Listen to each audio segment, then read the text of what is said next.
जो भी घर का काम होता मालकिन उसे बता देती। लेकिन एक रात जब वह अपने सर्वेंट क्वार्टर में सो रहा था तो उसे किसी के रोने की आवाज आई थी। यह आवाज सुनकर वह चौंक गया। वह हैरान था कि यह आवाज कैसी है। जैसे ही वह उठकर खिड़की की तरफ आया तो उसकी आंखों ने एक नाकाबिले यकीन मंजर देखा था। सामने लॉन में एक दरख्त के नीचे लड़की बैठी थी जिसने सफेद रंग का लिबास पहन रखा था।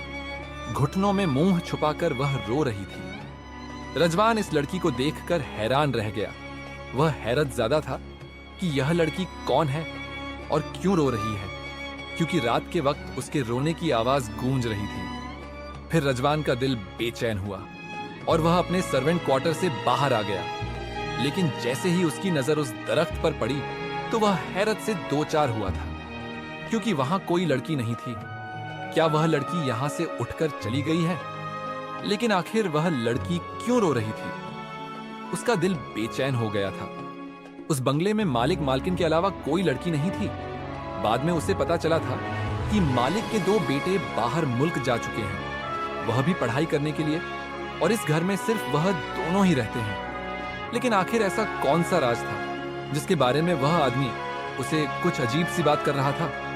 लेकिन खैर, मुझे क्या, मुझे तो यहां काम करना है। फिर अगली रात को उसके साथ फिर से वही अजीब सी बात हुई थी। वह तो गहरी नींद सो रहा था, लेकिन किसी की सिसकियों की आवाज से उसकी अचानक आंख खुल गई। वह चौंक कर उठा तो हैरान रह गया। आज फिर उसी दरख्त के नीचे वह लड़की बैठी रो रही थी। अब तो रजवान से रहा न गया और वह फौरन ही इस लड़की के सामने पहुंच गया। यह देखकर उसके पैरों तले से जमीन निकल गई कि लड़की के पांव में जंजीर बंधी हुई थी और वह उन जंजीर के सहारे उस दरख्त के नीचे बैठी थी। उसके पांव भी जख्मी थे। आखिर यह लड़की कौन है? लड़की के बाल बहुत लंबे लंबे थे।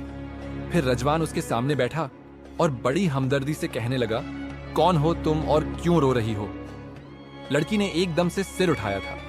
रजवान उसे देखकर चौंक गया। वह बहुत ही खूबसूरत थी, इतनी खूबसूरत कि उसे देखकर रजवान हैरान रह गया। फिर वह कहने लगी, मैं इस बंगले की मालकिन हूं। यह सुनकर रजवान की हैरत की इंतहा न रही, क्योंकि वह अच्छी तरह जानता था कि बंगले के मालिक और मालकिन कौन है, क्योंकि आज से पहले उसने इस लड़की को कभी नहीं देखा था। फिर वह चौंक कर कहने लगा, अगर तुम मालकिन हो तो तुम्हारे पांव में यह जंजीर कैसी है? वह लड़की रोते हुए कहने लगी, यह जंजीर तो उन जालिम लोगों ने मेरे पांव में बांधी है।